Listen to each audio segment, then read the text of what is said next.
రోజు అమ్మవారు కాత్యాయని దేవిగా దర్శనమిస్తారు. హిమవంతుని పుత్రిక కాత్యాయనిగా, పర్వతరాజు కుమార్తె పార్వతీగా పరమేశ్వరుని చేపట్టినది హైమావతి.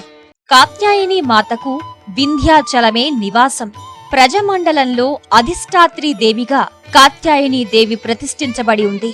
చతుర్భుజాలలో అలరారే ఈ మాత వాహనం సింహం. ఈమె ఉపాసన వల్ల సంతాపాలు, భయాలు దూరమవుతాయి. కార్యజయానికి, కుటుంబ సౌఖ్యానికి, కీర్తి ప్రతిష్టలు పెంచుకోవడానికి ఈ తల్లి ఆశీస్సులుండాలి. ఆడపిల్లలు చేసే నోముల్లో కాత్యాయని వ్రతం అత్యంత ప్రశస్తిమైనది. వివాహ ప్రతిబంధకాలు కాత్యాయని వ్రతం వల్ల పరిహారమవుతాయని భక్తుల విశ్వాసం. తనను నమ్మిన భక్తులకు పతనం లేకుండా ఆదుకుంటుంది. స్వర్ణ వర్ణ ప్రభలతో విరాజిల్లే కాత్యాయని దేవి ఆరాధన సర్వ శుభాలు ప్రసాదిస్తుంది. మనకు హైమవతి అని వింటూ ఉంటాం.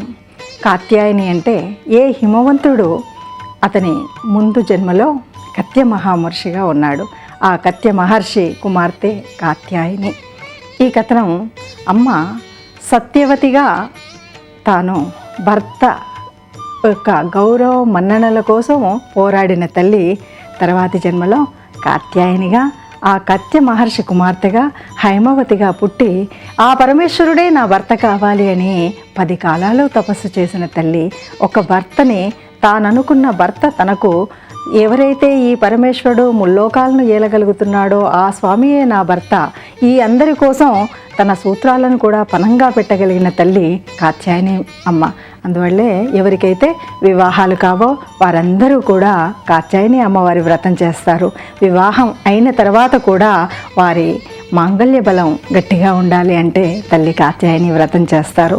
ఈ రెండూ కాదు అన్నవాళ్ళు పెద్ద అయిన తర్వాత వారు ముక్తి కోసం భార్యాభర్త కలిసి చేసేటువంటి వ్రతం కాత్యాయని వ్రతం.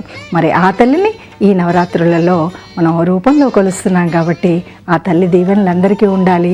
అందరి పసుపు కుంకుమలతో హాయిగా ఆనందంగా ఉండాలి. కాత్యాయని అమ్మ మనందరినీ దీవించాలని కోరుకుందాం.